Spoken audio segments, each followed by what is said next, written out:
ନାଇଁ ନାଇଁ ଭେଟିବାର ନାହିଁ। ଆମେ ପାର୍ଟିର ନବୀନ ବାବୁ ଆମ ସର୍ବମାନ୍ୟ ନେତା ଏବଂ ଆଗାମୀ ଦିନରେ ଦଳକୁ କେମିତି ଶୃଙ୍ଖଳିତ ଭାବରେ ଚଳେଇବୁ ସେ ବାବଦରେ ଆମେ ଆଲୋଚନା କରୁ। ଶୃଙ୍ଖଳିତ ହବା ଲାଗି ଆମେ ଚେଷ୍ଟା ଚଲେଇଛୁ। ଦଳ ବହୁତ କ୍ଷତିଗ୍ରସ୍ତ ହେଲାଣି। ତୃଣମୂଳ ସ୍ତରରେ ନେତା ମଧ୍ୟ ନେତା କର୍ମୀ ହିତୋତ୍ସାହିତ ହେଇଗଲେଣି ଯେ ଯୋଉ ଭଳି ଭାବରେ ଗୋଟେ ନିଷ୍ପତ୍ତି ନେଉଛନ୍ତି ଶେଷ ମୁହୂର୍ତ୍ତରେ ବଦଳୁଛି।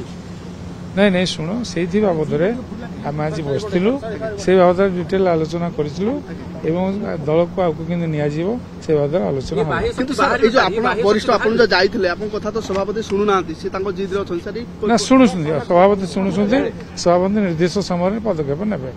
ସାର୍ ଏ ବାହ୍ୟ ଶକ୍ତି ବାହାରିବେ ଏ ବାହ୍ୟ ଶକ୍ତି ବାହାରିବେ ତ ନା ଶଶୀ ଭାଇ କହିଲେ ସବୁ ପରେ ଆଉ କଣ ଠିକ ଅଛି। ଏ ଯୋଉ ବାହ୍ୟ ଶକ୍ତି ଦଳକୁ ବହୁତ କ୍ଷତି ପହଞ୍ଚିଲାଣି ବାହାରିବା ଦରକାର ନା ନାଇଁ? ଦଳ ବହୁତ କ୍ଷତି ସହିଲାଣି। ନା ସେ ସମୟ କହିବ ସମୟ କହିବ ସମୟ କହିବ ପରା କହିଲି ସବୁ ସମାଧାନ କରିଦବ ସବୁ ସମାଧାନ କରିଦବ ସବୁ ବାବଦରେ ଆମେ ଦଳର ସଂଗଠନ ବାବଦରେ ଦଳକୁ ସୁଦୃଢ କରାଇଲେ ଆଲୋଚନା କରିଥିଲୁ।